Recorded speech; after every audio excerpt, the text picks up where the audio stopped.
Y si no, buen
día.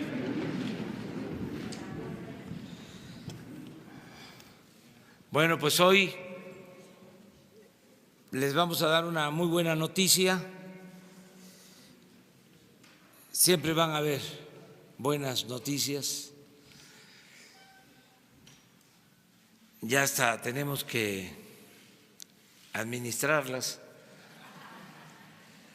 porque teníamos dos temas para hoy. También una buena noticia sobre los jóvenes, pero vamos a dejar esa información para mañana. ¿Se acuerdan que quedamos que íbamos a informar sobre jóvenes construyendo el futuro?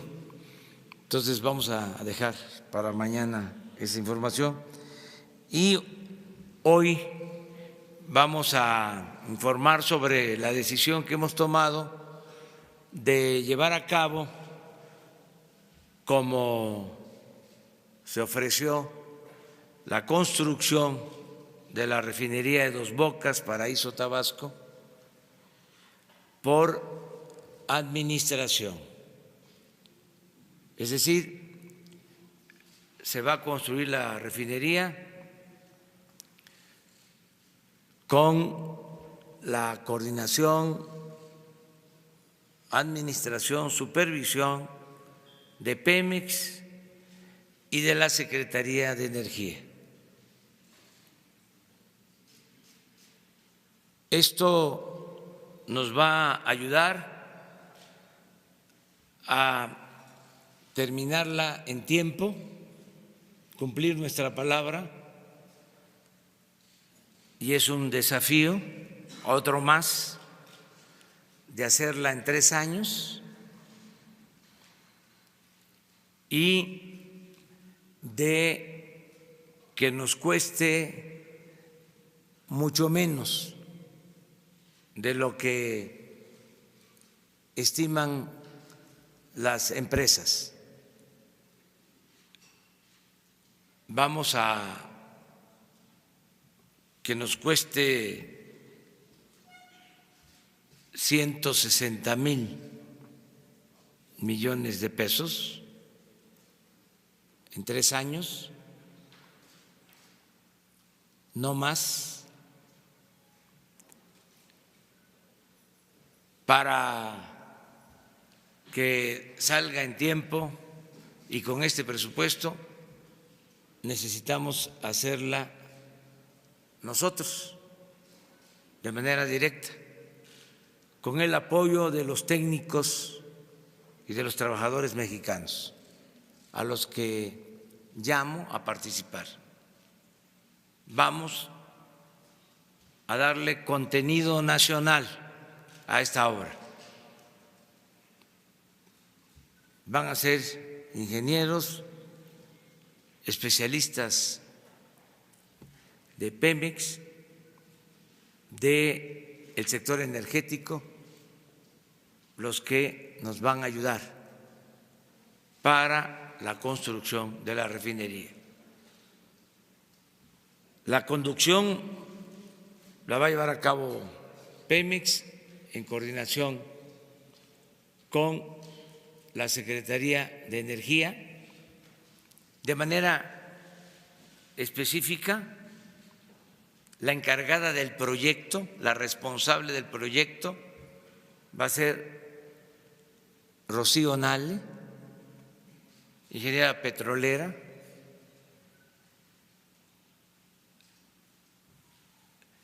Se va a tener como sede para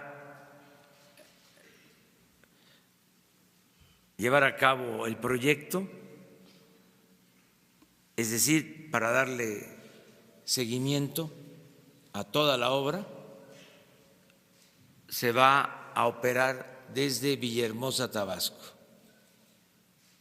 Ahí va a estar Rocío, porque ahí va a estar la Secretaría de Energía. Tenemos una muy buena relación de apoyo mutuo, de ayuda mutua entre la Secretaría de Energía y Pemex. Por lo mismo, Pemex va a destinar todo su departamento de proyecto para la realización de la refinería de Dos Bocas, y se va a contar también con el apoyo del Instituto Mexicano del Petróleo. La licitación se declara desierta porque en lo fundamental estaban pidiendo mucho, se pasaron de los 8,000 millones de dólares y en el tiempo de construcción. Y nosotros no vamos a hacer ninguna obra que no podamos terminar durante el sexenio. Entonces, es una muy buena noticia. Vamos a iniciar esta obra. Inicia la construcción el día 2 de junio.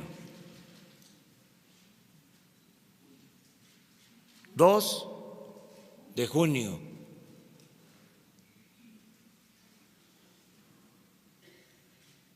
Se van a crear 100,000 empleos en la construcción y va a estar terminada para mayo del 2022. Me canso ganso. Rocío va a estar despachando en Villahermosa. Pemex va a tener como sede Ciudad del Carmen, porque el principal propósito es aumentar la producción petrolera. Ya lo estamos logrando. Y yo voy a ir una vez por mes a la obra y convoco a todos los trabajadores petroleros de planta, transitorios, activos, jubilados, ingenieros, técnicos, especialistas, para demostrar de qué podemos los mexicanos. Se hizo en el 38, se rescató la industria petrolera. Lo vamos a hacer ahora, no tengo la menor duda. Ahora les van a presentar toda la información. Yo estoy introduciendo, nada más, pero se les va a dar a conocer toda la información. Entonces, si les parece, les dejamos a Octavio y a Rocío la palabra. Quiero subrayar que estamos unidos, que se va a trabajar de manera conjunta. Por eso, aunque es Pemex la empresa encargada de la construcción, Rocío, secretaria de Energía, participa, es la encargada del proyecto, porque somos un equipo, no hay parcelas, no hay sectarismos. Aquí lo importante es rescatar a Pemex, porque es rescatar a la nación. Entonces, les pido por favor.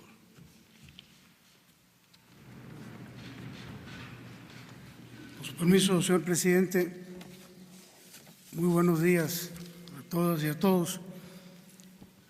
La autosuficiencia energética como principio de seguridad nacional es uno de los ejes rectores para el desarrollo económico de México.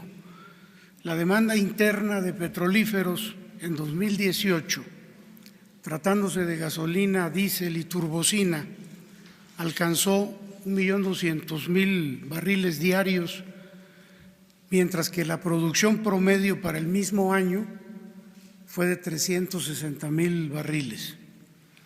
El diferencial se cubrió con importaciones, poniendo en riesgo la seguridad energética del país. Una vez que se haya concluido el plan de rehabilitación de nuestro Sistema Nacional de Refinación anunciado por el presidente de la República, la capacidad instalada permitirá alcanzar una producción estimada de alrededor de 900.000 barriles diarios, con lo que aún no sería posible satisfacer la demanda actual. Es por ello que el Gobierno de la República ha decidido construir una refinería en el puerto de Dos Bocas, Tabasco, como uno de los principales proyectos para lograr el rescate de la soberanía energética de México.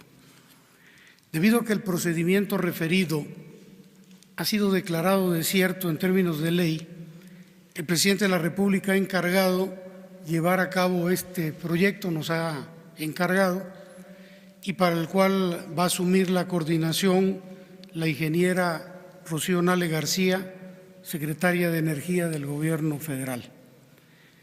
En tal virtud, Petróleos Mexicanos pone a disposición de esta coordinación a cargo de la secretaria de Energía los recursos financieros, técnicos, humanos y materiales necesarios para cumplir con tal encomienda del presidente. Esta decisión está basada en el propósito de brindar total transparencia, legalidad, agilidad y rendición de cuentas a todas las actividades que serán necesarias para ejecutar los trabajos correspondientes. El propósito de esta coordinación es operar con autonomía de gestión y con las facultades necesarias para ejercer de manera eficiente y directa el presupuesto asignado al proyecto, que para el presente año es de 50,000 millones de pesos. Esta coordinación para la construcción de la refinería, de la nueva refinería de Dos Bocas, no se verá afectada por la operación diaria de Petróleos Mexicanos, ya que su único y exclusivo objetivo será cumplir con la encomienda del ciudadano presidente. Por lo anterior, dejo el uso de la voz, si el presidente no tiene inconveniente, al ingeniero Rocío Nale.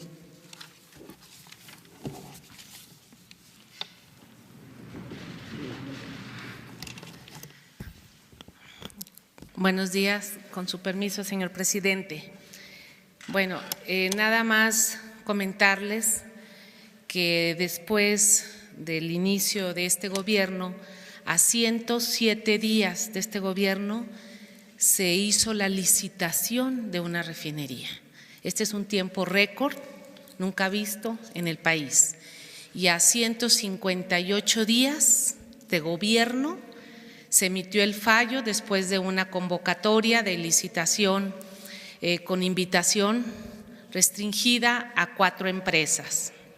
De las 4 empresas, la empresa Technip manifestó su declinación a participar y las otras 3 empresas presentaron una propuesta técnica y una propuesta económica. Ayer a las 11:30 de la noche se les entregó el fallo y se declaró desierta por incumplimiento a las propias bases que se emitieron para dicha convocatoria. Por ello, adelante. Petróleos Mexicanos, en conjunto con la Secretaría de Energía, han decidido modificar la estrategia de ejecución del proyecto de la nueva refinería de Dos Bocas, Tabasco. Esta consiste en informar que la administración y el desarrollo del proyecto se realizará a través de Petróleos Mexicanos bajo la dirección de la Secretaría de Energía. Asimismo, esta estrategia de ejecución tendrá como objetivo beneficiar y maximizar la participación mexicana en el desarrollo de ingeniería, en la fabricación de equipos y en la utilización de la mano de obra especializada, lo que nos llevará a garantizar el mayor contenido nacional. Basándonos en el esquema de proceso propuesto originalmente y con el propósito de maximizar la producción de gasolina y diésel, el objetivo principal es alcanzar la autosuficiencia y soberanía energética de hidrocarburos en el país. La que sigue, la planeación del proyecto. Como primer paso en la etapa de planeación, se ha conformado el equipo que desarrollará el proyecto. Por instrucciones del ciudadano presidente de la República, se ha convocado ya al personal de proyectos de Petróleos Mexicanos, del Instituto Mexicano del Petróleo, de la Procura Internacional de Pemex, de la Secretaría de Energía y de la Organización de Naciones Unidas. Los principales alcances del proyecto se rigen por las siguientes premisas. Primero, el plazo de ejecución del proyecto será de 3 años. La inversión máxima de $8,000 millones y la calidad y eficiencia energética, cumpliendo con los estándares internacionales, serán la base de la construcción de esta importante infraestructura. La estrategia de ejecución se diseñó y se ajustó de tal manera que permita optimizar el plazo para cubrir la meta de 3 años de construcción y reducir el costo del proyecto, capitalizando hasta un 40% de ahorro sobre los estimados. Y esto de los estimados son estimados de costos que presentaron las diferentes empresas a las que se les invitó. Esto como respuesta a lo que habían dicho, lo que había hecho aquí algún periodista. La ejecución del proyecto para la consecución de los objetivos del proyecto durante la ejecución de Petróleos Mexicanos tendrá el soporte de diversas instituciones del país, universidades, institutos y diferentes grupos colegiados. Hasta la fecha, la Comisión Federal de Electricidad, el Instituto Mexicano de Ingeniería, la UNAM, Conagua, nos han estado apoyando. A eso es cuando nos referimos a los grupos colegiados. La administración, coordinación y gerencia del proyecto será realizada por personal del área de proyectos de Petróleos Mexicanos, del Instituto Mexicano del Petróleo y de la Secretaría de Energía. Es importante mencionar que se mantendrá la ubicación del proyecto en el puerto de Dos Bocas, Tabasco, en los terrenos aledaños a la terminal marítima existente, propiedad de Petróleos Mexicanos, con el objetivo de asegurar que durante la ejecución se utilicen las mejores prácticas de transparencia y anticorrupción. Se contará con la participación activa de la ONU. La dirección del proyecto tendrá su sede en Villahermosa, Tabasco, buscando atender de manera puntual y directa todos los temas relacionados con el proyecto. Esto también era parte de lo que se pedía en las bases de licitación. Como fundamento legal, los objetivos señalados por el ciudadano presidente de fortalecer la industria nacional de hidrocarburos como base para generar valor económico, ambiental y social son motivos y fundamentos que guiarán el proyecto, de manera que permita lograr las metas planeadas de seguridad energética nacional. En este tenor, corresponde a la Secretaria de Energía, como titular del ramo, establecer, conducir y coordinar la política energética del país de acuerdo al artículo 33 de la Ley Orgánica de la Administración Pública Federal, cumpliendo con las acciones y en términos de las disposiciones legales aplicables. En el carácter de presidente del Consejo de Administración de Petróleos Mexicanos y de las empresas productivas del Estado del sector, tendré a mi cargo las siguientes atribuciones: coordinar y promover el proyecto de la construcción de la refinería de Dos Bocas, así como también establecer los lineamientos técnicos que deberán observarse en los procesos de contratación y garantizar que se cumpla con las leyes y normatividad aplicable en el desarrollo del proyecto, cumpliendo las metas establecidas de tiempo, costo y calidad.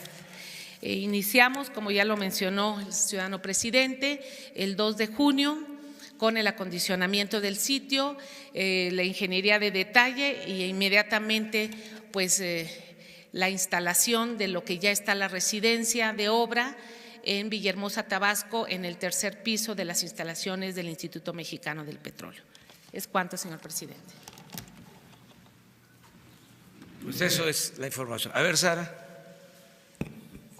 Buenos días, presidente. Preguntarle, después de que 3 empresas propusieron este proyecto y no se cumplían los rangos de fecha, tampoco el costo, ¿qué le hace pensar que el gobierno podría construir la refinería en este costo que usted está planteando?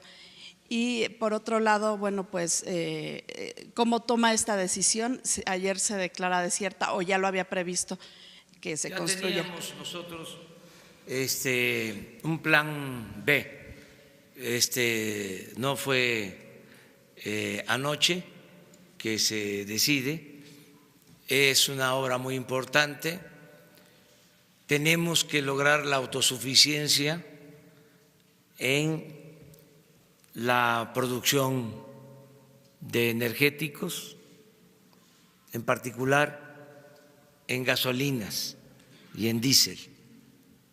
Lo propuse desde hace mucho tiempo. Es una contradicción, es un absurdo que tengamos petróleo crudo, tengamos materia prima y estemos comprando gasolinas, que no se haya construido desde hace 40 años una nueva refinería. Y siempre con el mismo argumento, durante todo el periodo neoliberal, porque se dejó de construir refinerías en el periodo neoliberal o neoporfirista, y siempre hablando de que era mejor comprar la gasolina, como lo hicieron en el caso del abandono al campo, esgrimiendo de que era mejor comprar los alimentos en el extranjero, en un mundo globalizado. Entonces, nosotros vamos a cambiar esa política y vamos a producir en México lo que consumimos y vamos a ser autosuficientes en producción de gasolinas. Entonces, necesitamos esta refinería. Tenemos un estimado de costos, por eso se habló de 8,000 millones de dólares desde el principio. ¿Cuál es la cotización de estas empresas? Unas 10, otras 12,000, en ese rango. Les van a presentar toda la información, pero se pasan de los 8. Y también en el tiempo. Creo que solo una se comprometía a tener la refinería en el 23, y eso no nos da seguridad. Otra hasta el 25, y no vamos a dejar obras inconclusas en el gobierno. No va a suceder lo que estamos nosotros heredando, de que hay cientos de obras inconclusas, paradas, porque se iniciaron de manera irresponsable, sin planeación y sin que se garantizaran los recursos. En el caso de esta obra, tenemos disponibles 50,000 millones de pesos. O sea, ya tenemos la tercera parte del presupuesto. No deuda, sino ingresos propios. Ya se tienen estos 50,000 millones para iniciar y vamos a avanzar. Se tiene el proyecto ejecutivo, falta definir proyectos específicos. Vamos a llevar a cabo por administración la obra, pero van a haber algunas partes que se van a licitar para que empresas nacionales, incluso extranjeras, participen siempre y cuando nos mantengamos en los límites, en los precios, que no haya abusos, y si no se ajusta, se hace de manera directa. Así era antes en Pemex. Las refinerías las hicieron los técnicos mexicanos y en cada refinería hay talleres, de ahí se elaboraban hasta las piezas para el mantenimiento. ¿No qué pasa? Que con la política neoliberal todo se convirtió en contrato, todo. Entonces, este es un regreso a que el gobierno pueda llevar a cabo obras por administración directa, sin depender. Les aclaro que lo que se licitó en una primera etapa, lo que se declara desierto, es lo que correspondía a la dirección del proyecto, a la coordinación del proyecto en su conjunto, y de ahí vienen otras licitaciones. Presidente, ¿y qué lectura le da al hecho de que 3 empresas que ustedes presumieron que eran de las empresas mejores del mundo especializadas en refinería le digan que no se puede hacer esta refinería en este periodo y que no se puede con el costo de 8,000 millones? Es que hay sobreprecios en todo. ¿Y en el tiempo? También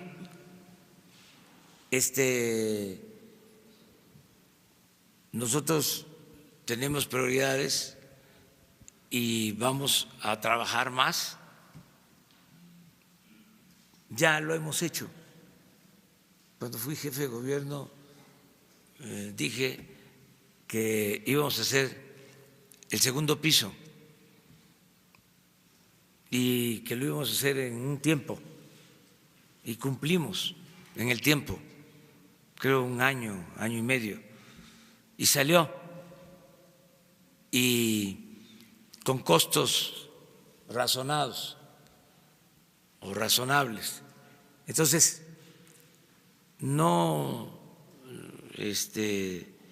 tenemos ninguna preocupación, va a salir y es un desafío, pero tenemos que hacer la refinería, y por eso se decidió tomar esta decisión. Hugo Páez de Impacto, Diario, Televisión y Revista. Entiendo entonces que Pemex va a ser la dirección de proyecto y la dirección de obra. Sí. En este caso, pues estamos hablando posiblemente de decenas o cientos de contratistas o subcontratistas que estos se van a licitar, que es lo que está comentando. Pero, y habla también del sobreprecio, nada más que en las licitaciones abiertas, no tan restringidas como se hizo esta, pues es el propósito, el sobreprecio, llegar a una cantidad justa de la persona ganadora o de la entidad ganadora. En este caso, el hecho de que se haya restringido a 4 y que al final de cuentas hayan quedado 3, no limitó esta oferta de la ingeniería en el mercado, no limitó esto, no. El hecho de que hayan sido 3. Esa es una pregunta. Y la otra es, pues me imagino que esta licitación que se va a hacer en tiempo y todo, pues que es aventurado, como dice la compañera, en el sentido de que, usted mismo lo dijo, Pemex no ha hecho una refinería desde hace 40 años. Entonces, la experiencia y la diversificación que hay ahorita en la tecnología, ¿cómo la va a contratar o cómo la va a adquirir Pemex en este caso?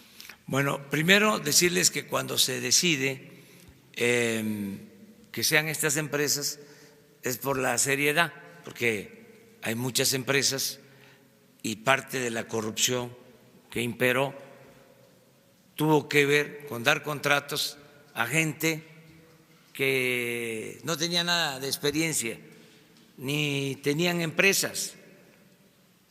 Los domicilios que presentaban eran a veces hasta de casas particulares, en colonias, pero tenían influencias y por la corrupción les daban el contrato. Eso lo saben ustedes y es de dominio público. Estas empresas se dedican a eso, a la construcción de refinerías. Entonces, por eso se decidió seleccionarlas, porque tienen experiencia en la construcción de refinerías. Si se abría, iban a salir posiblemente empresas que presentaran ofertas de terminar la refinería en 3 años y hasta a lo mejor en menos de 8,000 millones de dólares. Pero íbamos a tener en los hechos el problema de que no iban a tener capacidad técnica, profesional, ni recursos suficientes para llevarla a cabo. Eso aclara el por qué se recurrió a estas empresas. El sobreprecio al que yo hago referencia es de que sus estimaciones siempre son al alza de las empresas. Es muy común que ellos hagan estimaciones pensando en lo que se paga en dólares a trabajadores en el mundo y al final de cuentas se le paga menos a los trabajadores mexicanos y eso aumenta la utilidad de las empresas. No queremos eso. Pensamos que se le puede pagar bien a los trabajadores mexicanos y que la utilidad sea para la nación. Y tenemos mucha capacidad técnica. Hay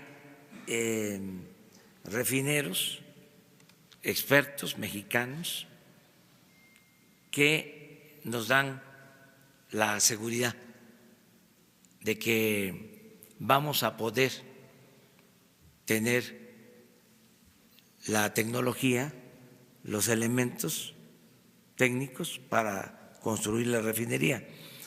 Fíjense cuánta capacidad tienen los técnicos mexicanos que se esmeraron estos tecnócratas corruptos en destruir a Pemex y avanzaron en la destrucción de instituciones como el Instituto Mexicano del Petróleo, que era ejemplar.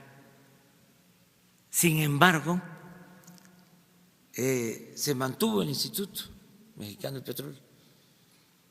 Y todavía, a pesar del abandono, los técnicos del Instituto Mexicano del Petróleo están creando nuevas tecnologías que ponen al servicio de empresas, incluso que se utilizan en empresas petroleras del mundo. Sí tenemos capacidad, esa es la respuesta. Y hago un llamado a todos los trabajadores petroleros y en particular a los especialistas en refinación. La última refinería que se construyó fue la de Salina Cruz, hace 40 años. Bueno, precisamente yo esa experiencia. yo le comento a Rocío, vamos a hacer una investigación. Ya me están escuchando ahora. Además, he hablado con ellos. Es que llevo visitadas 5 de las 6 refinerías. Estuve en Salina Cruz. Entonces, he estado hablando con los trabajadores. Esto no sale así de la noche a la mañana. Esta es una reflexión colectiva. Y hay quienes trabajaron en esa refinería, hicieron esa refinería.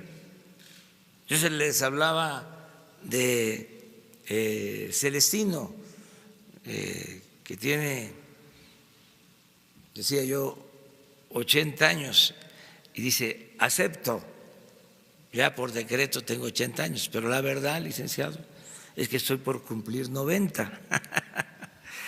Entonces, es el mejor refinero que tiene este país, el mejor, y va a estar con nosotros, nos va a apoyar. Pero vamos a ver del directorio, de los que trabajaron, y además, repito, me están escuchando. Además, como los han menospreciado, ahorita deben de estar muy contentos. De los que trabajaron, que eran jóvenes, que estaban saliendo de las escuelas de ingeniería, que trabajaron ahí, que siguieron en Pemex, que ahora son jubilados. Además, no se hace una refinería desde hace 40 años, pero las que se hicieron se han estado rehabilitando. Es una escuela permanente de formación de profesionales. Entonces, no es asumir que que la forma en que se hacía hace 40 años, no es asumir que ahora se pretenda, pues digamos, echar mano de esa experiencia de hace 40 años que hoy debe de estar completamente evolucionada. Por sí, eso estas hay compañías... nuevas tecnologías que tiene el Instituto Mexicano del Petróleo, que ya se dominan, pero se tiene la experiencia.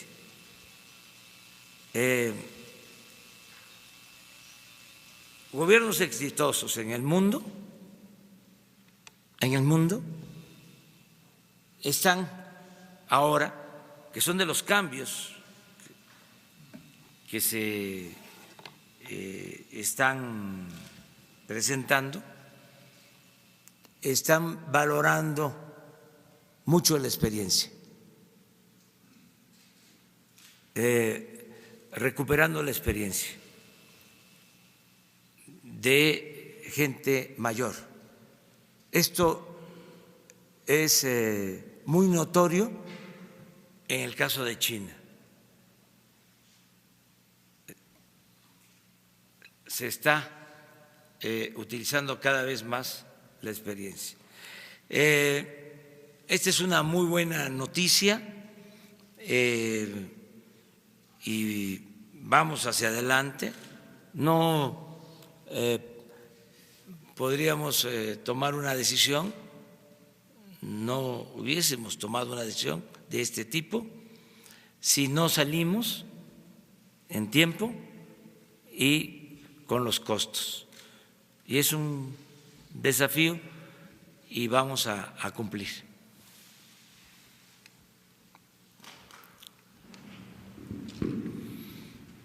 Gracias, señor presidente. Para hacer hincapié también en este tema de los tiempos, 3 años que son los que se espera ya tener la operativa.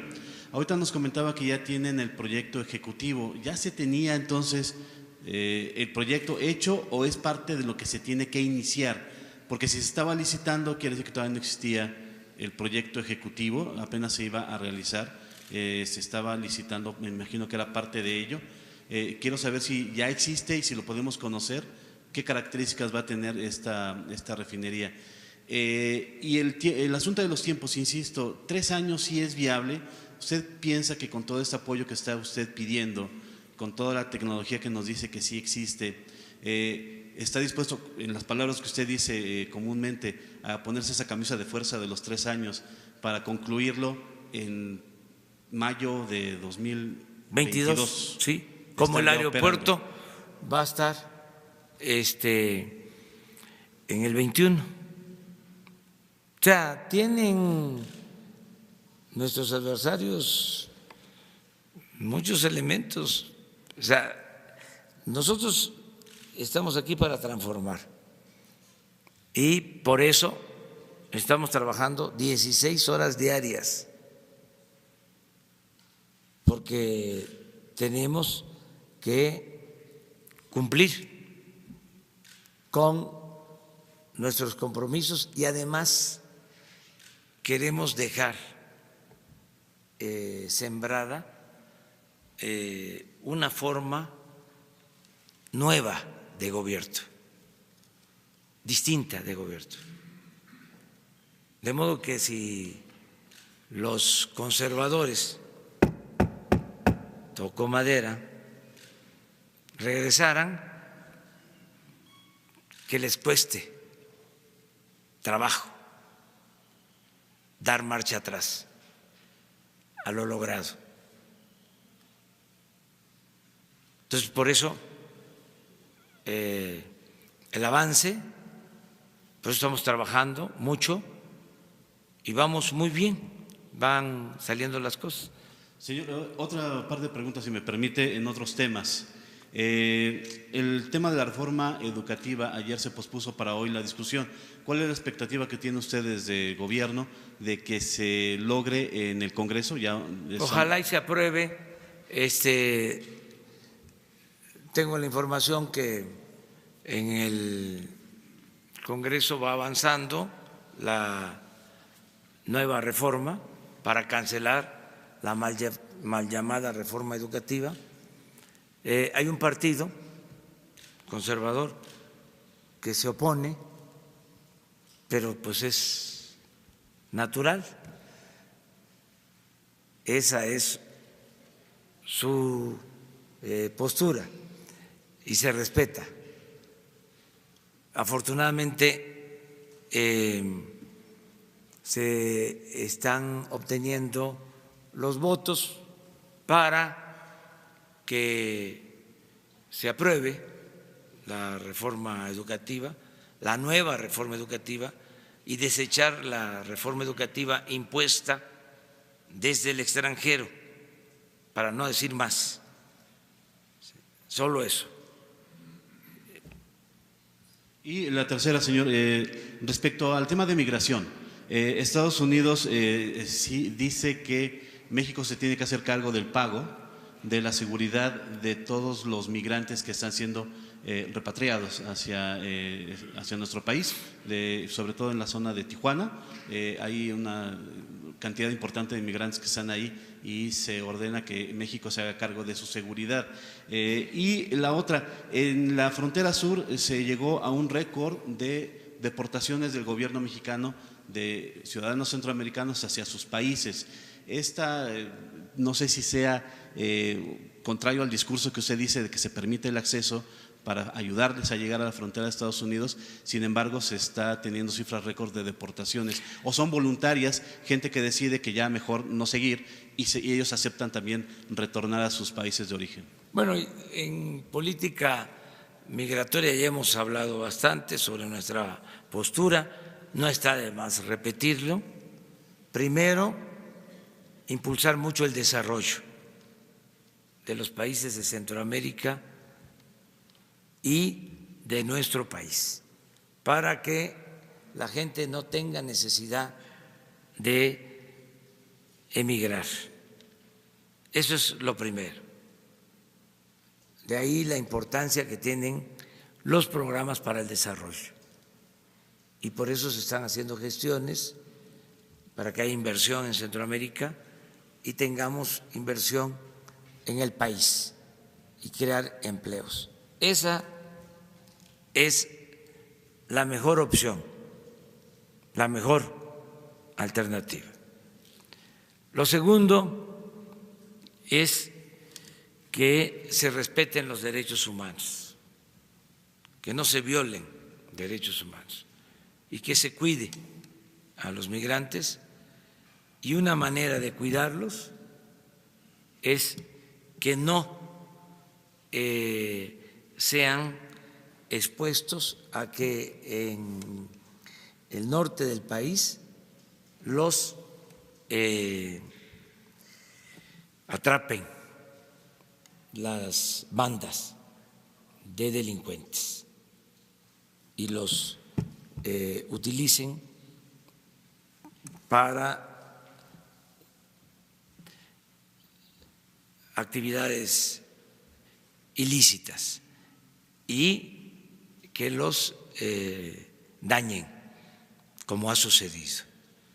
Entonces, es derechos humanos. Lo tercero es que los que llegan en el sur tengan visas de trabajo en México, que se les den opciones, se les den alternativas. Y también, al mismo tiempo, que sea una migración ordenada, que no haya personas que trafican con migrantes, como suele suceder, y que, de conformidad con la ley, pueda atenderse este asunto. Quiero también comentarles que es permanente la comunicación con el gobierno de Estados Unidos. Acaba de estar en Estados Unidos Marcelo Ebrard. Hoy me va a informar sobre sus encuentros con funcionarios del gobierno de Estados Unidos. Estamos actuando con mucho cuidado, con mucha prudencia. Hay circunstancias especiales, ya he hablado de eso, de que hay elecciones en Estados Unidos. Son factores que deben de tomarse en cuenta para entender muchas cosas. Lo otro que se está presentando es que no se ha logrado un acuerdo comercial entre Estados Unidos y China, y esto genera también una situación especial. México tiene que actuar, el gobierno de México tiene que actuar con mucha prudencia, lo estamos haciendo labor para conseguir que haya un acuerdo de cooperación para el desarrollo. Estamos defendiendo al mismo tiempo el que se firme el Tratado de Libre Comercio, el que no haya limitaciones a los productos de México que se exportan a Estados Unidos. Estamos trabajando en eso. No puedo decir más, quizá comentarles que vamos muy bien, hasta en temas complejos. Tenemos muy buenos negociadores. Nuestro representante Jesús Seade es un profesional, es un experto, me está informando constantemente y vamos bien, vamos bien. Por eso la prudencia, no vamos a pelearnos, vamos a seguir manteniendo una política de respeto mutuo y de amistad. Señor, nada más para insistir en el asunto del proyecto ejecutivo que decía que ya tiene la refinería de Dos Bocas, si nos puede proporcionar la información. Sí, miren, yo considero que para que tengan toda la información, porque a nosotros nos conviene, porque nuestros adversarios, los conservadores y la prensa fifí, siempre distorsionan las cosas.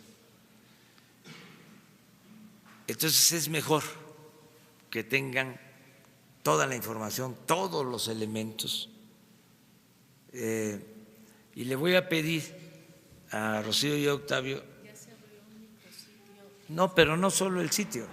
Un sitio en internet para que tengan acceso, que está ya permisos, documentos que presentó que ya está. A ver, explica, pero de todas maneras, mi sugerencia respetuosa es que tengan, después de que ya conozcan ustedes los documentos que están en las redes, que se vuelvan a encontrar para aclarar todas las dudas, porque sacan de contexto cosas y es mejor la información, a que no se dé pie a la manipulación. Sí, actualmente ya hay un micrositio en la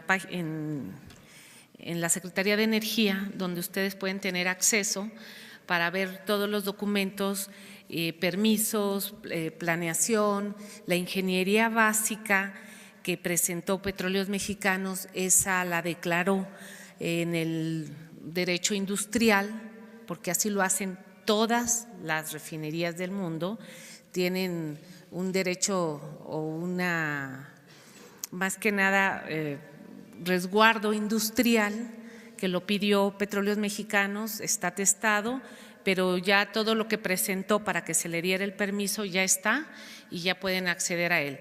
Lo que no esté disponible es por propia ley de que Pemex reservó el derecho por confidencialidad industrial, a lo que tiene derecho.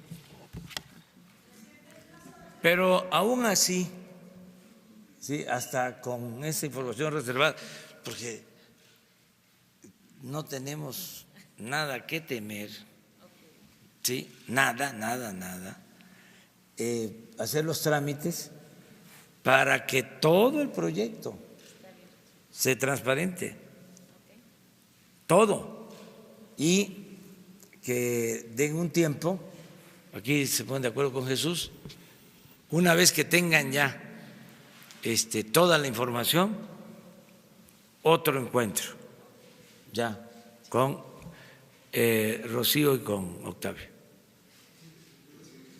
A ver. Buenos días, presidente. Alberto Rodríguez, de Noticias. ¿No tiene miedo de que las calificadoras bajen la nota crediticia de Petróleos Mexicanos con un proyecto tan audaz, tan aventurado?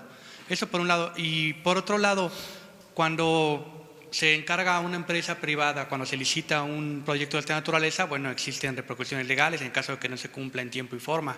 Aquí, ¿quién va a tener esa responsabilidad legal? No hay ninguna responsabilidad, está establecido. No, me refiero a que qué tal que la refinería queda en 2023, ¿a quién se le va a poder reclamar? Pues a nosotros. O sea, imagínense. Pero, ¿y habrá consecuencias legales? Como si se hubiera hecho una. O sea, desde luego. O sea, aceptamos el desafío. ¿Y sobre la nota crediticia? Pues es muy buena información, muy buena noticia, es decir, que se van a ejercer 50,000 millones en la refinería este año, se van a dar contratos por 50,000 millones de pesos, que además ellos tienen información, y aprovecho para decirlo, y ojalá y ustedes lo puedan constatar, ya empezó la recuperación de la producción en Pemex, porque ¿qué es lo que hacen? ¿Cómo manipulan? Primero, subrayando de que se cae la producción, como si los responsables fuésemos nosotros de la caída en la producción. ¿Quiénes son los responsables? Pues ellos, los tecnócratas corruptos, los que engañaron diciendo que con la reforma energética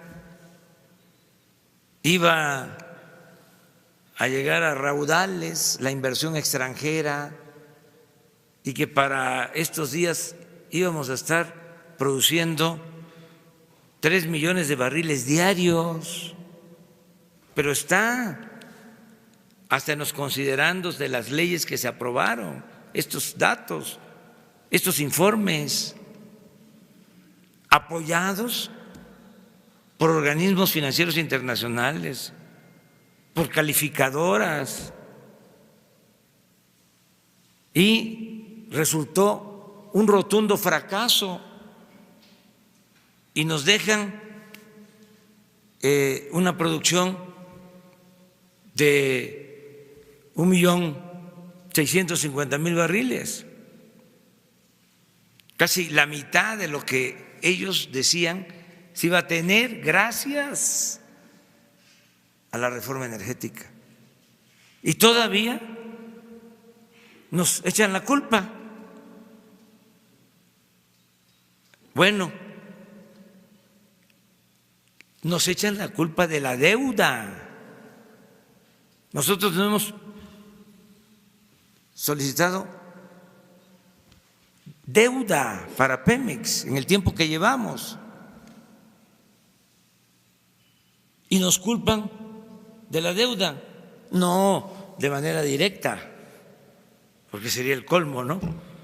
Decir, Pemex tiene una deuda o se endeudó en 100,000, 107,000 millones de dólares. Pero ¿cómo se endeudó? ¿En qué gobierno se endeudó? Ahí está la información. Pero manipulan diciendo, Pemex, los he escuchado, los he leído, a los mismos que defendían la reforma energética, que aplaudían la política petrolera, ahora decir, Pemex es de las empresas petroleras. No, no es de las empresas petroleras, es la empresa petrolera más endeudada del mundo. lo que yo decía desde hace años, que estaban destruyendo a Pemex, pero ahora ellos. Entonces, por lo mismo, no tiene Pemex viabilidad, no va Pemex a salir adelante. Y les aceptamos el desafío y les decimos, vamos a sacar a Pemex adelante. Y ya lo estamos logrando. ¿Por qué? Porque venía así la caída. Vean el último reporte de Pemex. ¿Sí? Ya se estabilizó la producción, ya hay un pequeño repunte, ¿sí? Vamos hacia arriba, pero como ya no les va a funcionar esa lanzada, como ya no van a tener argumentos, pues se van a buscar por otro lado. Pero por eso nos importa mucho que haya información y que toda la gente sepa qué está sucediendo, porque yo no veo en los periódicos, ¿no?, una gráfica sencilla, y aquí la vamos a seguir poniendo, no, le hemos expuesto en otras ocasiones, de cómo se cayó la producción. Y resulta que no hay responsables, somos nosotros. Y están con eso. Entonces, si se trata de calificadoras serias, si se trata de inversionistas serios, si no tienen la intención de perjudicar al gobierno, pues van a saber de que Pemex es una empresa en plena recuperación, que se está consolidando, que tiene un gran futuro, que nosotros consideramos en 3 años resolver el problema de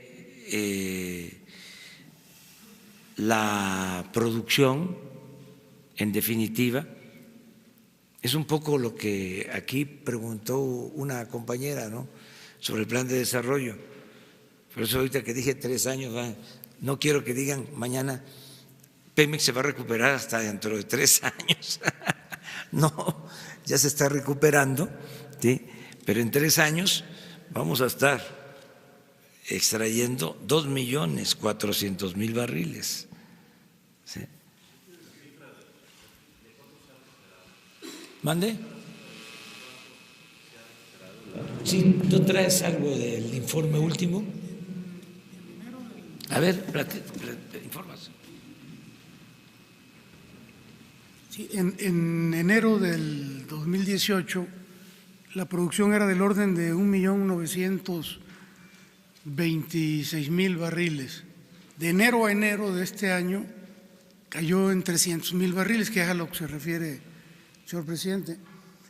Entonces llegamos a estar en 1.625.000 barriles en enero de este año.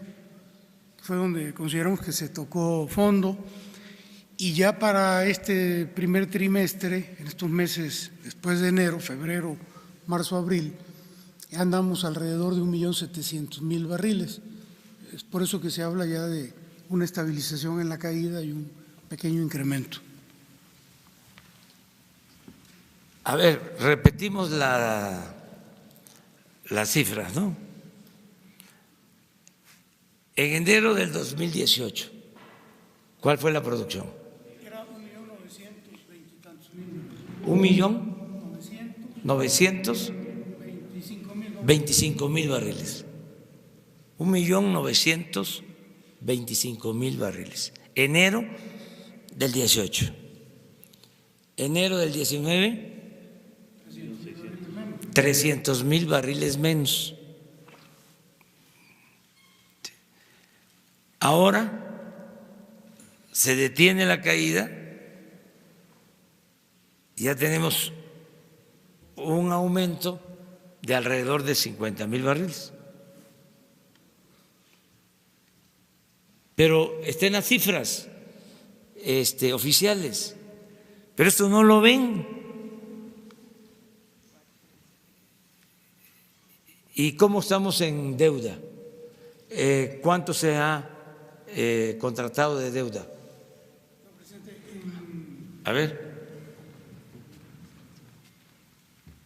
Sí, en la información que se presentó del primer semestre, ahí se señala que por primera vez en 10 años Pemex no ha contratado deuda en este primer trimestre. Por primera vez en 10 años, Pemex no ha contratado deuda en el primer trimestre, ¿sí?, de este año. Entonces, todo esto lo saben las calificadoras y yo les aseguro que Pemex se va a fortalecer. Además, la deuda de Pemex es como si fuese deuda soberana. También, para que quede claro, tiene todo el respaldo del gobierno federal.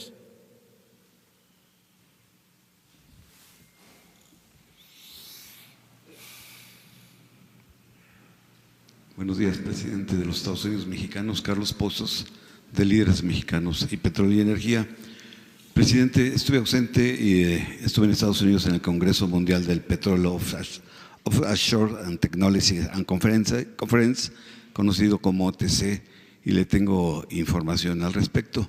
Pero antes que nada tenemos un colega distinguido, especial, y quisiera mi primer pregunta dársela pues, a mi compañero peruano Belmont. Si puedo darle mi primera pregunta y nada más hacerle otra. ¿Puedo darle el micrófono?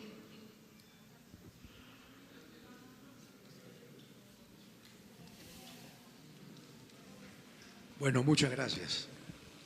Señor presidente, vengo desde Perú y lo conozco gracias a las redes sociales.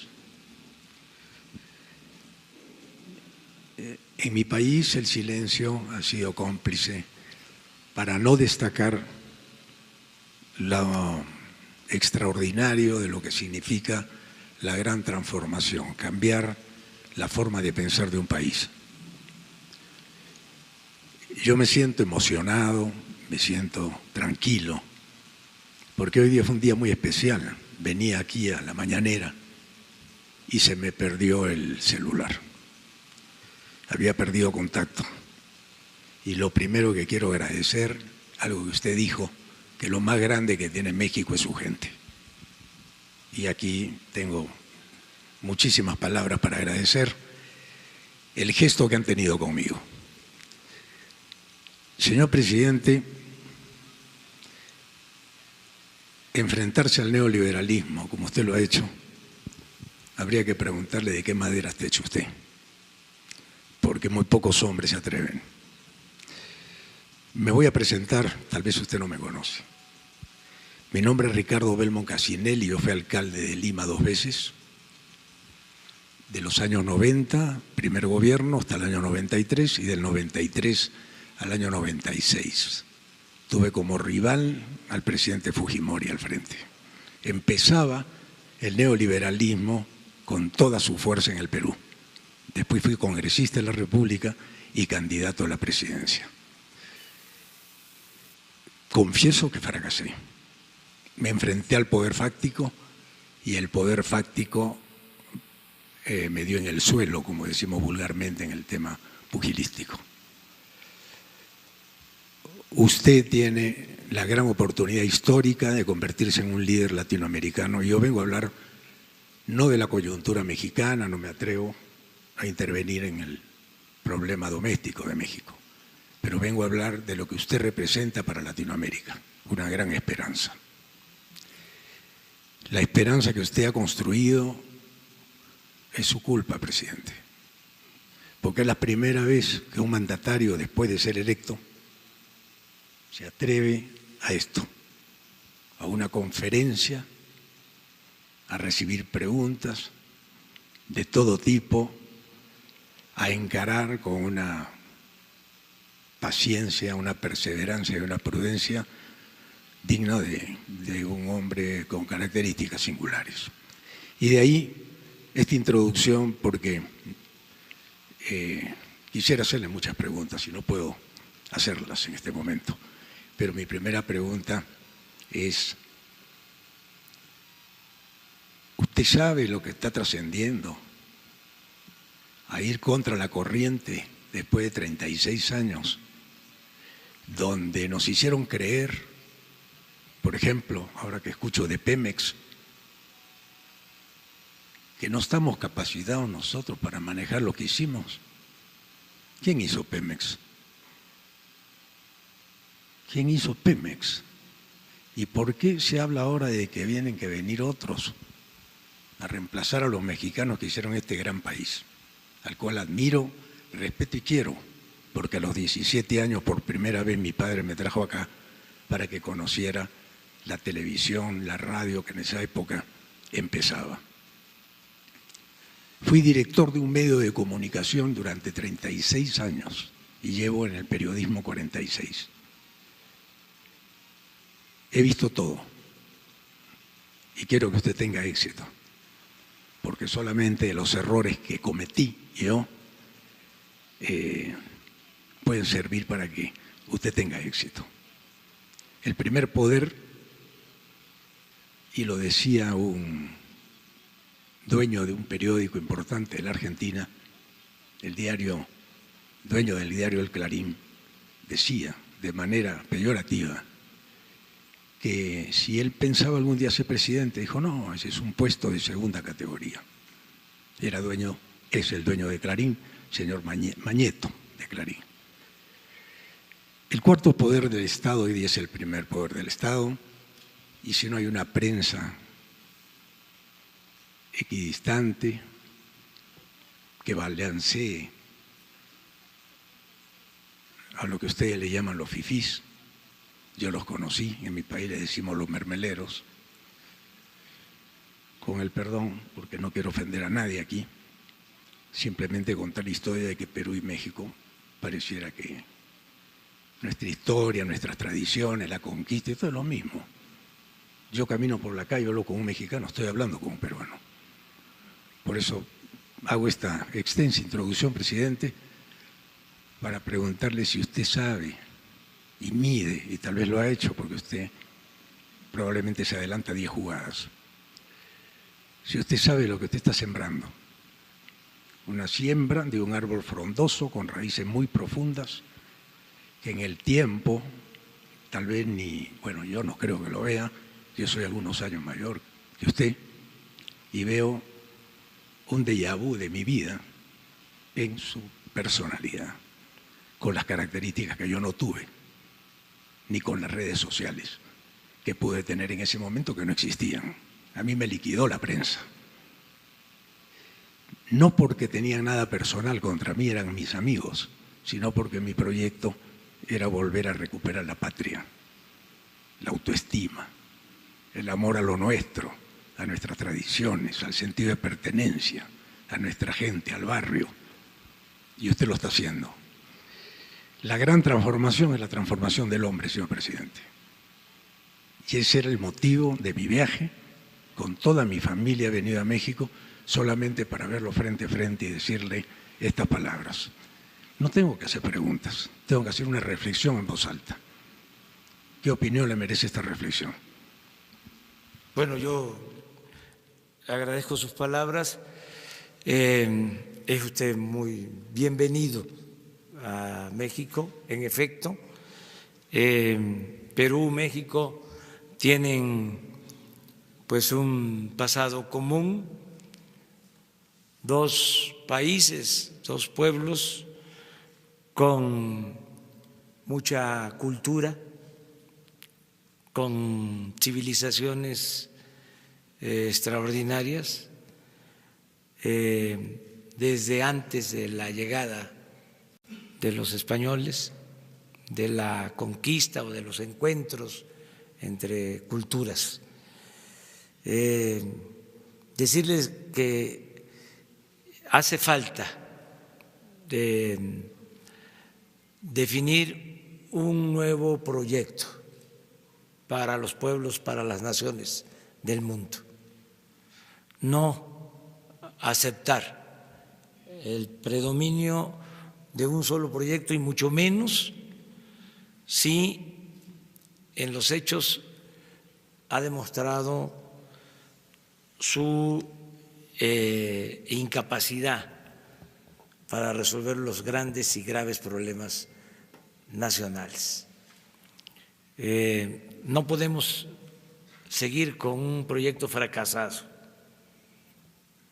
No funcionó el modelo neoliberal. Y lo que suele plantearse de buena fe y a veces como cuestionamiento a quienes no compartimos ese modelo,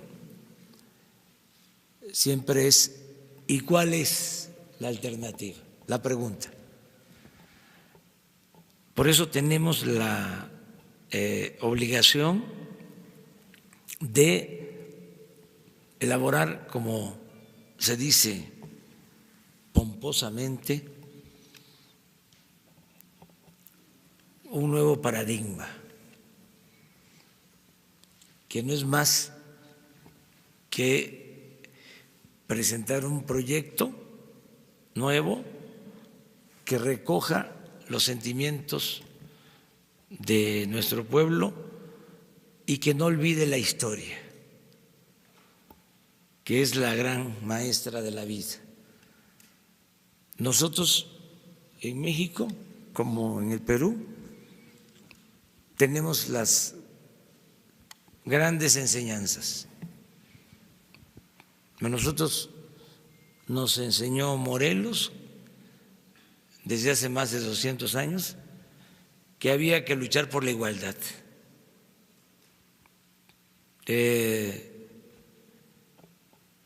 Hidalgo nos enseñó de que había que abolir la esclavitud. Tenía una frase Hidalgo, decía: los pueblos que quieran ser libres lo serán. Juárez nos enseñó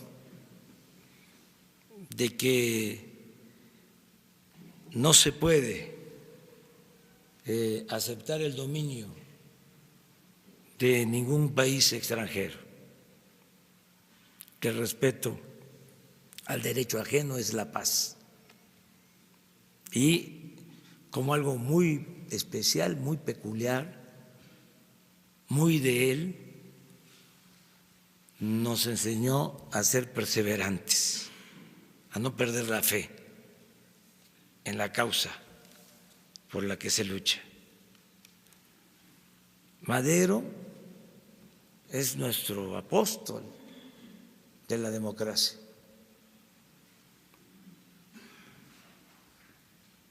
En un tiempo en que nadie hablaba de eso, ni se creía que eso significara una opción, una alternativa, él planteó de que la democracia era la salida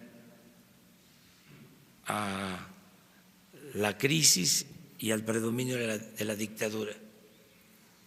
Y luego tuvimos un presidente extraordinario, el mejor del siglo XX, el general Lázaro Cárdenas del Río, que recuperó lo que había entregado Porfirio Díaz a extranjeros y demostró de que podíamos nosotros administrar nuestro petróleo, nuestros recursos naturales. Cuando se fueron, después de la expropiación, los dueños de las compañías petroleras extranjeras nos sentenciaron diciendo de que íbamos a ir a buscarlos, porque no iban a poder los técnicos, los trabajadores mexicanos, sacar adelante a la industria petrolera, porque ellos tenían la tecnología, el cómo hacerle, y que no íbamos a tener capacidad los mexicanos. Y salió adelante la industria petrolera en circunstancias muy difíciles. Ahora tenemos este desafío de demostrar que no tenemos por qué continuar por el camino trillado de los últimos tiempos, por este proyecto neoliberal o neoporfirista que ni siquiera funcionó en términos cuantitativos, porque en 36 años no ha habido crecimiento económico, que no es desarrollo. En 36 años México retrocedió, no avanzamos, no hubo crecimiento económico como lo hubo en otras épocas. En 50 años antes de que se impusiera la política neoliberal, la economía de México creció a una tasa promedio anual del 6%, y en el periodo neoliberal, en 36 años, en promedio 2%, y aumentó como nunca la corrupción.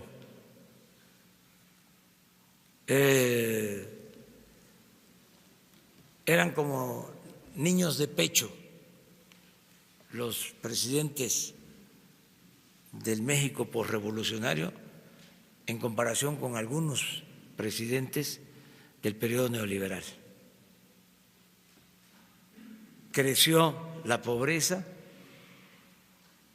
Hay 24 millones de mexicanos en Estados Unidos, 12 nacidos en México y 12 de padres mexicanos viviendo en Estados Unidos. Se desató la inseguridad, la violencia, se afectó algo que es fundamental para tener una convivencia sana, en paz, con tranquilidad. Se rompieron familias, hubo mucha desintegración familiar, se afectó el tejido social, se abandonó a los jóvenes. Entonces, todo eso es el saldo, es el fruto podrido de la política neoliberal. Y tenemos que cambiar esa política, llevar a la práctica una nueva política que tiene, en el caso nuestro, como eje acabar con la corrupción, porque neoliberalismo en México se convirtió en sinónimo de corrupción, privatización, corrupción, beneficio para una minoría a costa del sufrimiento de la mayoría de los mexicanos. Entonces, el nuevo proyecto pasa por desterrar la corrupción, por acabar con la impunidad, porque exista un verdadero Estado de Derecho, no de chueco, no de cohecho. Pasa también por la justicia, por la igualdad. Tiene que ver en lo internacional con el apego a los principios de no intervención, de autodeterminación de los pueblos, de solución pacífica a las controversias, de cooperación para el desarrollo, cooperación entre los pueblos, entre las naciones, entre los gobiernos. Eso es lo que estamos acreditando. Y yo le invito a que participe dándole seguimiento, evaluando este proceso. Es muy interesante porque hay desafíos y apuestas en el sentido de que no vamos a poder, y nosotros decimos sí, sí se puede. Y en poco tiempo, hasta eso, no va a transcurrir mucho tiempo, vamos a saber. Hasta ahora vamos bien y de buenas. La gente, que es lo principal, decía el presidente Juárez, con el pueblo todo, sin el pueblo nada. La gente está apoyando, está respaldando. Y queremos llevar a cabo este cambio, esta transformación. Queremos acabar con la corrupción, con la impunidad, sin arbitrariedades, es decir, sin cometer arbitrariedades. No imponernos por la fuerza, garantizar las libertades. Vamos al cambio por el camino de la concordia y de la democracia, de las libertades, debatiendo, porque no tienen elementos nuestros adversarios. No tienen argumentos, ya tuvieron la oportunidad y se hundió el país y creció la corrupción. Por eso, a debatir y hacerlo con libertades, sin ningún problema, respetando a los adversarios, que no los consideramos enemigos, son adversarios. Pero sí es un momento histórico el que estamos viviendo. Le comento que por primera vez en la historia de México se está por aprobar el que el presidente se someta a la revocación del mandato. En 2 años va a haber una consulta y se le va a preguntar al pueblo: ¿quieres que continúe el presidente o que renuncie? Porque el pueblo pone y el pueblo quita. Entonces, es interesante, porque no es solo la democracia representativa, es darle su lugar a la democracia participativa. Entonces, es todo lo que conforma este nuevo proyecto. Democracia con libertad y dimensión social. Y muchas gracias. Muchas gracias.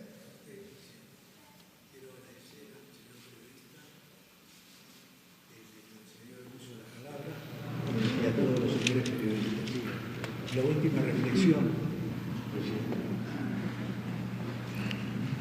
Yo creo que no hay contagio más intenso que el ejemplo. ¿No hay micrófono?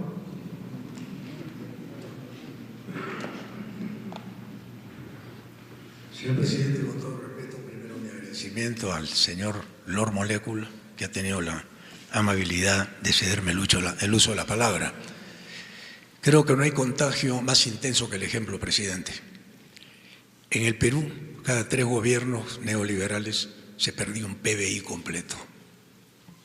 Un PBI completo desaparecía con la sobrevaloración de las obras y todo lo que usted tantas veces ha narrado, y por eso lo sigo. Cuando Margaret Thatcher dijo que primero la economía era el método y que después venían por el alma y el corazón de los pueblos, allí entendí que nos querían robar el alma y el corazón. Yo lo único que quiero decir ahora es que usted está llevando adelante la primera revolución no cruenta, porque las anteriores, todas, fueron con la mano dura de la prepotencia y de la dictadura. Por eso yo le deseo éxito, presidente, que Dios lo bendiga, y créame que felicito a todos los periodistas que han puesto el pecho por esto, porque están contra la corriente, y solamente las convicciones son las que pueden llevar adelante esta tarea de transformar la mente de toda Latinoamérica, que ya lo está viendo usted como un referente. Y me he permitido hacer esta extensa presentación por el respeto que le tengo a este querido país. Muchas gracias, presidente. Muchas gracias. Pues esto también es muy importante, lo conceptual. No vamos a estar hablando solo de números o de lo cotidiano. De vez en cuando tenemos que hacer una reflexión y también para eso son estos encuentros. Entonces yo celebro que se haya dado esta participación y, si les parece, mañana continuamos.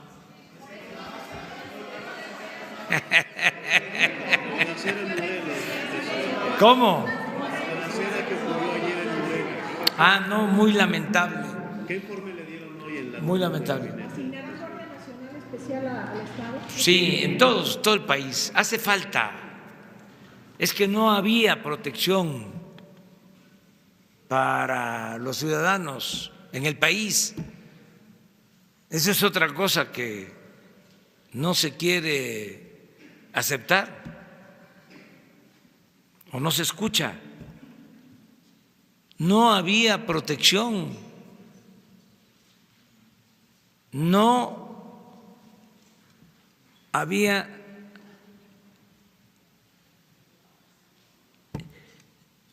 protección, seguridad para los ciudadanos. No existía la seguridad pública, era seguridad nacional, seguridad interior, no seguridad pública. Por eso ahora nos están pidiendo por todos lados la Guardia Nacional. Ayer en Hidalgo, ese fue el planteamiento del gobernador. Dice, vamos bien, pero queremos que no se nos vaya a afectar el Estado y por eso le pedimos que se incluya el que venga pronto la Guardia Nacional. Lo de Morelos es Guardia Nacional por lo mismo.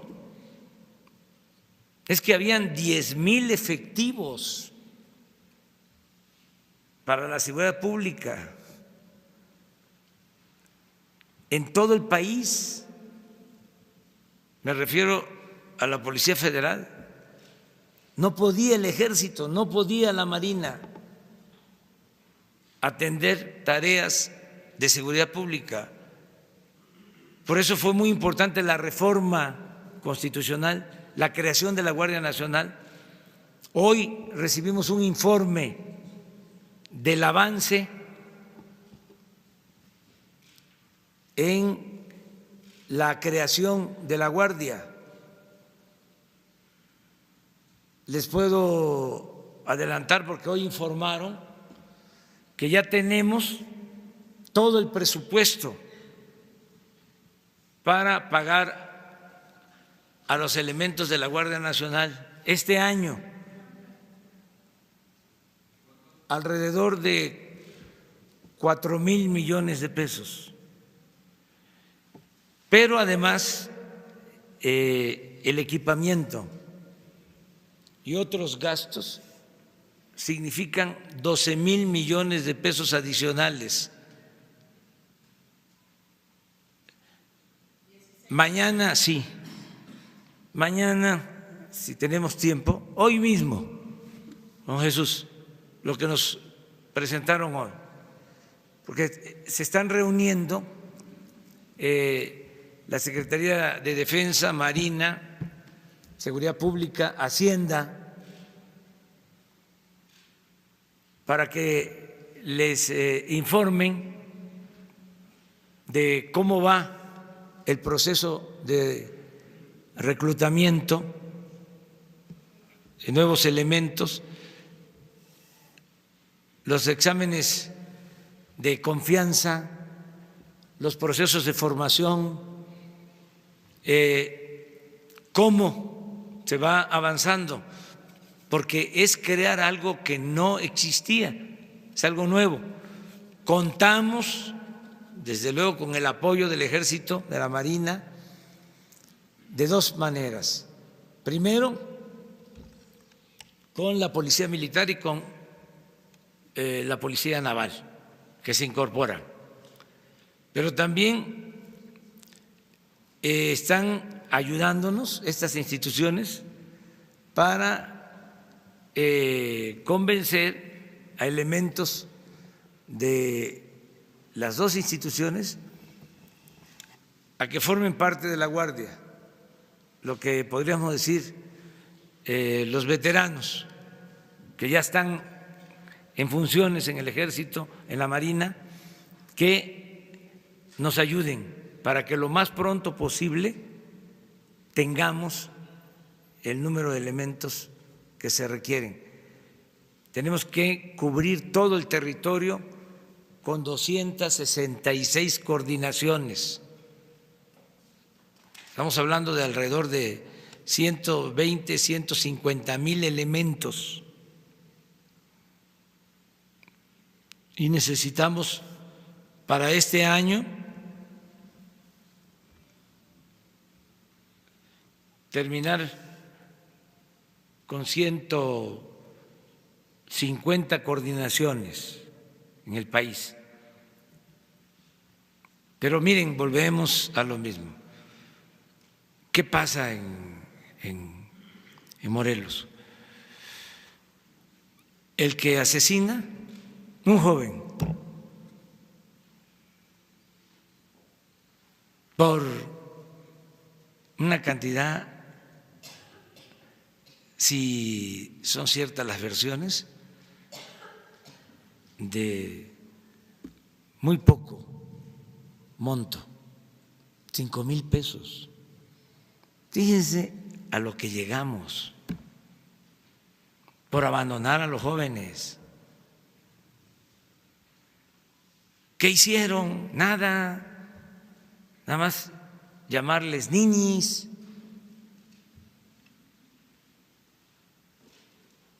Los abandonaron. Ahora que salgan a explicarnos los defensores del modelo neoliberal,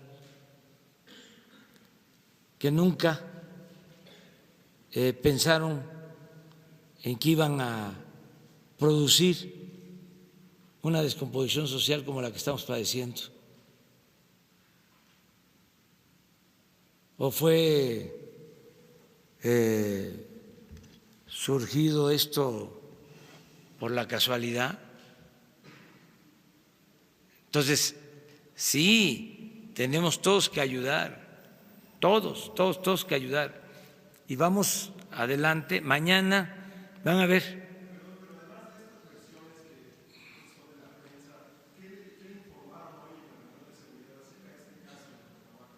eso en general, eso que le estoy diciendo, que un enfrentamiento entre grupos y que se presume que uno de los grupos contrató a este joven, pero esa es una versión, vamos a decir, una hipótesis. No se puede dar como un hecho hasta que la autoridad competente no haga toda la investigación e informe. No, pero sí me informó el secretario de Seguridad Pública. Sí. Hoy les informan sobre lo de la guardia. ¿Cuánto? ¿No tienes el cuadrito? Vamos a ponerlo de una vez. Vamos a esperar. Que es interesante.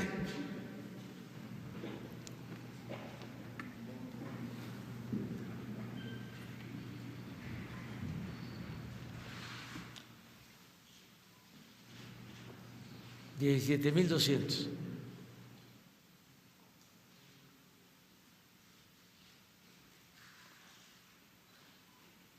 Pero está dividido, ¿no? En lo que tiene que ver con personal. Hay otro. Ahí está.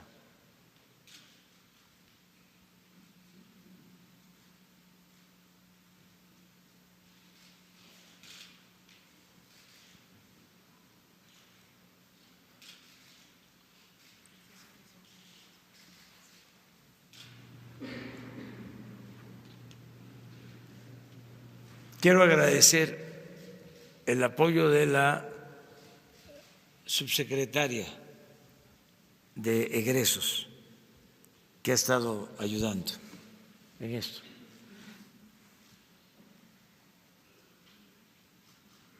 Ahora hay otro que tiene que ver con la operación, que es el presupuesto mayor.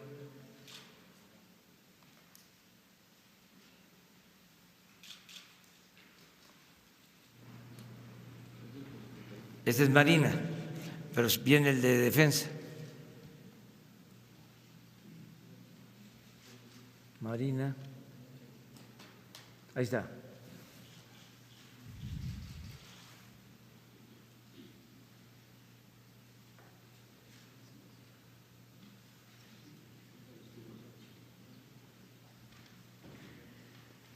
Miren lo de abajo.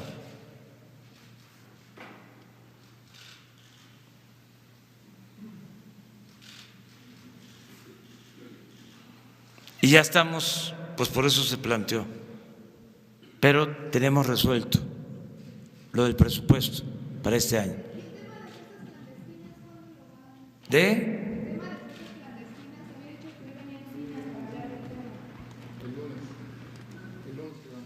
Quedamos, sí, el lunes. ¿Por qué? Sí, el lunes. Muchas gracias.